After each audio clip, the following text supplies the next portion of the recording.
musique, ça a commencé sur un vieux piano de famille qui était échoué là, dont personne ne jouait vraiment, ou un tout petit peu. Et puis j'ai commencé à m'amuser un peu dessus. Et puis après j'ai fait pas mal de chants lyriques aussi, je me suis mise à chanter, à écrire des textes.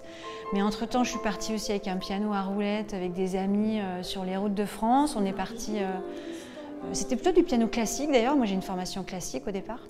Et donc on est parti jouer en bord de mer, c'était assez magique, hein, sur des bords de jetée à Piriac avec les mouettes. Jouer Debussy, le soleil se couche, c'était assez magique.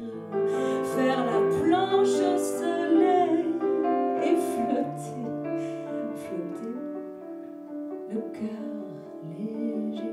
Donc j'ai moi-même monté un piano sur roulette, que j'ai emmené sur les routes aussi pendant un temps, en parallèle avec mes études, puisque j'ai fait des études de philo, donc ça n'a pas grand-chose à voir. Hein.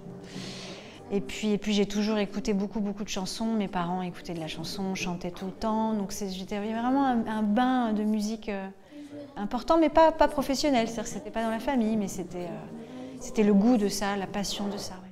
Ce fut un grand témoin au printemps 2020, quand une dernière fois la lumière revint. Je suis quelqu'un qui a besoin de dire beaucoup de choses et qui a trouvé la musique comme biais pour pouvoir les dire et pour pouvoir les transmettre d'une manière, on va dire, souple et joyeuse. Pandémie généralisée, adieu la planète et l'été.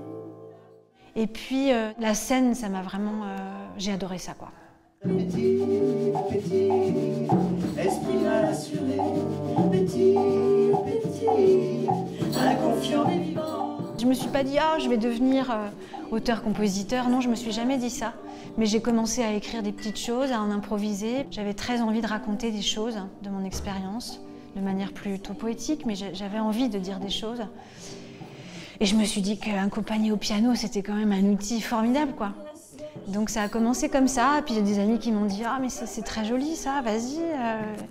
Donc on m'a invitée dans des soirées, j'ai commencé à jouer un petit peu, à chanter pour quelques personnes. Et puis ça a résonné, quoi. Il y avait une communion, donc j'ai eu envie de refaire l'expérience de plus en plus. Et puis c'était ça ma vie, je sentais que là j'étais bien, quoi.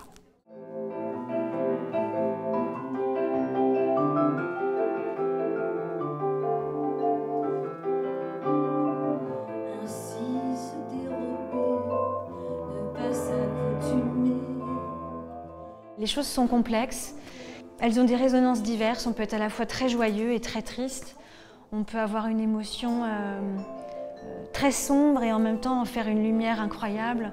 Et c'est ça cette idée, c'est-à-dire que les écrivains ils vont chercher des choses assez loin, dans les sentiers qui ne sont pas battus, et ça peut devenir lumineux, ça peut devenir de la poésie, ça peut devenir un roman et des choses qui se partagent avec les autres de façon joyeuse aussi.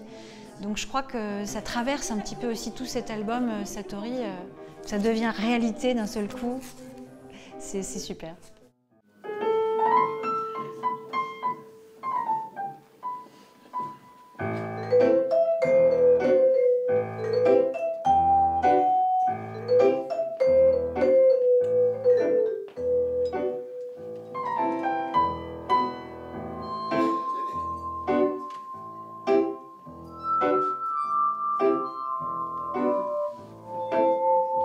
En fait, je crois que j'aimerais qu'on aille tous un peu plus à l'intérieur de nous-mêmes, je crois.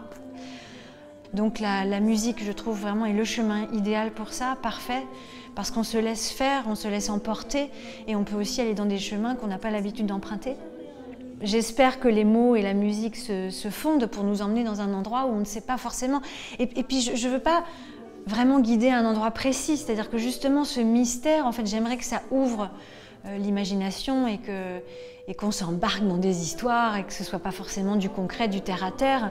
Donc ce que j'aimerais c'est ça, c'est-à-dire pouvoir aller toucher des choses vraiment de notre monde intérieur par ces chansons-là, sans forcément savoir où.